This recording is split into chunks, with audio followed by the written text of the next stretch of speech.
Everybody, welcome back to another tier list. Now, in this video, we'll be ranking every single number 6 in the Premier League. We'll be going through, and I'll let you know my thoughts on where do I think they rank A, B, S, A, B, C, or D, and you can let me know your thoughts. Don't forget to leave a like. Check out all the parts that we've done already: goalkeeper, right back, left back, centre back, and now we are into the number 6 or CDM. So we're going to start off with Janelt from Brentford. Now, immediately for me, he goes in that B. I think if you're looking at someone that can keep the ball ticking, does a job for you in the midfield, maybe we'll chip in with a goal. But again, relatively simple player. He's not over the top, not extravagant, but just does his job in that Brentford team and has been doing it consistently for a very, very long time. And again, someone that, as I said, keeps it ticking. For me, Boubacar Kamara goes into A. If I'm looking at a CDM, Boubacar Kamara's got everything you look for. I think when you're looking at what he's done for that Villa side, and when he was out of that Villa side last season, how different the performances were, how much they struggled without him in the team. I think if you're looking at Villa's midfield last season, obviously Tielemans has moved on, but most of the time it was Tielemans, Kamara, McGinn, let's say. I think Kamara was the most important in that piece. I think he holds the fort down very well, conducts the play from deep, the passing, the reading of the game, the duels. Again, I think he's really underrated and probably one of Villa's most consistent players over the years that he's been there. And again, only cost him, I think, 30-40 million pounds. And again, I think he's just a very, very good signing. Someone that, again, has gone leaps and bounds. I don't know whether he's going to get, potentially United or Chelsea come in for him, but he'd actually be someone I'd look at. His performances go under the radar, and I think he's a really impressive player for Unai Emery. Carlos Baleba, I have to put him in B. I think he's got a lot of good qualities. United have been the main club that's interested in him. Anytime I've watched him for Brighton, he has moments, but then he has poor moments in between. He's pretty inconsistent, and that will come with his performances will not be sort of where they should be. He's still 21 years of age. He's someone that is still learning the game. He's playing in the Brighton side. That's good, but again, he's been in and out of the team. And last season for me wasn't great for him. He's had good moments. He had more probably bad moments last season than he did good moments. And there was a lot of games where he was getting hooked at half time or wasn't starting, and that kind of tells you everything you need to know. Whether it was the pressure of the move away, I don't know, but surely his performances shouldn't have dropped that much. I think he does have good qualities. He's a very good ball carrier. Breaking up the play is very good, but based off last season, I have to put him in B. He had good end, but then in the middle of it was quite shaky. Gravenberch, based on last season, I'm going C. I think if you're looking at Gravenberch's performances and we know the level that he's at one point, the season before last when Liverpool won the league, he was probably the best CDM or best number 6 or best midfielder probably in the league. I think he was fantastic for them. He was chipping in with a few goals, he was conducting the play, passing, reading the game, and he's not when you think of CDMs, you don't think of someone like Gravenberch because he's that technical. When you think about them, obviously some of them are nowadays, but when you think of typical number 6, you think of someone making crunching tackles or breaking a play. Gravenberch does do that, but he does it with a bit of elegance and a bit of composure. But I think last season it wasn't great from him, and I think he knows that. And I think the World Cup wasn't great either. Now it's a new start under Iraola, and let's see what he can do for Liverpool. To be honest with you, I think there's a big season pending for him. Now this image is Sandro Tonali. For me, he's an A-tier midfield. I think Tottenham have got a really, really good signing. And again, he comes in 25 years of age, abundance of experience. He's played in big games for Newcastle, won a trophy for Newcastle, played in Milan, played in the Champions League. I think that is exactly the sort of midfielder that Spurs are looking for. His season at Newcastle last season was very good. He had a big part to play in their cup run and their performances throughout the season. I think if you're looking at someone that can progress the ball, again, he's not a traditional number 6. His ball carrying ability is amazing. And he's someone that, again, could chip in with some goals. His passing range is fantastic. Yes, he may have cost you £100 million, but I'm sure if you ask many Tottenham fans and many football fans, they probably would spend that sort of money on a player like him. As I said, he's 25 years of age.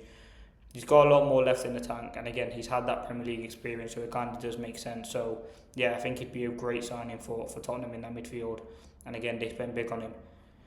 Granit Xhaka might be my first S. The way in which I've seen ex-players, and I think I've seen one of Sunderland's players, I think it was Luke09, talking about him, and the way in which I've watched him play, at Arsenal, bits at Leverkusen, World Cup, and then now at Sunderland, he's a really, really good player, intelligent player. Might not be the quickest, but he's one of the smartest on the pitch. And the way he leads, the way he sort of has transformed that Sunderland side, the captain after one season. A lot of people said, why is he coming back to the Premier League? It's for the money.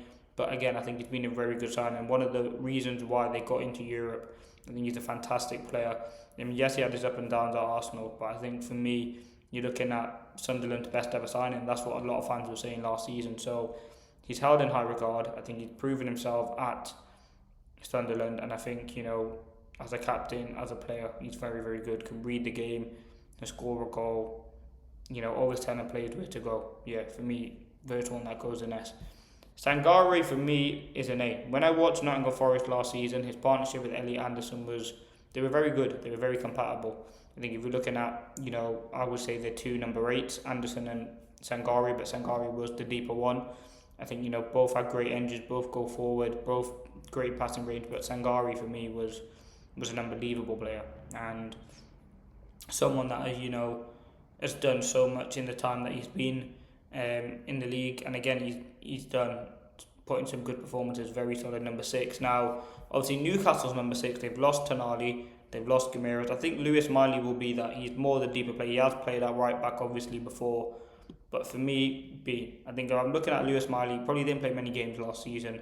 However, you're looking at going into next season, I think he's going to be the one that, as I said, plays a lot more games, and he is really talented. I remember that season where he broke through, and it was that whole thing with Mainu and all that sort of comparisons. Obviously, you would argue Mainu's probably better now, but Miley's still a very good player, technically very good. Done a shift at right back, so he's got that defensive experience. I think in the next couple of years he can become a real talent. Andre Santos, now again, he's going to be the new number 6 as of now at Manchester United. United haven't signed another midfielder yet. I think we need to. I think it's very, very clear that United can't go into the season with Santos, Tielemans, Mainu and Mason Mount. I think we still need a number 6. Who United going to sign, I don't know. Watching him in pre-season so far, I think he's done a very, very good job. I think if you're looking at someone that, as I said, read the game, out of possession, I think he's very good. Can progress the ball through the lines, very, very good at doing that. And I think that's something that United have needed. He's got legs. Might not be the best in the air, but I think right now it's only been pre-season, so I have to put him in B. Based off last season as well, yeah, I have to put him in B. Rodri again is S. I mean, what a great play, what a great season he had. Great World Cup, 2 trophies, or 3 trophies if you include the World Cup. Obviously 2 cups at City. Could be on his way to Barcelona. Very impressive player. To come back from an ACL injury and still put in those top performances, does kind of show what level of player he is. His consistency over the years, his longevity, fantastic. And as I said, you're looking at that number 6. He's not the quickest Rodri, but he just knows where to be, right place, right time, and that's what makes him one of the best. His passing ability is fantastic, and if Spain didn't have him in the team, I don't think they would have won the World Cup. I really think he was that good. Ethan Ampadu, I'm going to put in A. I think if you're looking at Leeds' sort of position last season, what was the mid-table, I think Ampadu's their captain. He's the heartbeat of the midfield, and I really do like him. I think he's definitely able to play for one of the big teams in the Premier League. Again, very good player for them. I don't know who that is. I don't know. I think that's Ipswich. Obviously Hull, I'll put Coventry in there because, again, I haven't watched them, so I can't rank them yet, to be honest with you. Sander Berg, now again, he's just a neat, tidy football player. For me, he's B. I think the time he's had, obviously Sheffield United, then Bournemouth, then Fulham, he's been pretty good. I think if you're looking at him, I think he's found his level at Fulham. I think if you're looking at his performances, I think they're steady. 6 out of 10 performances, progress the ball, break up play. Doesn't do anything extravagant, just keeps it ticking in that Fulham midfield, and that's ultimately what his job is to do.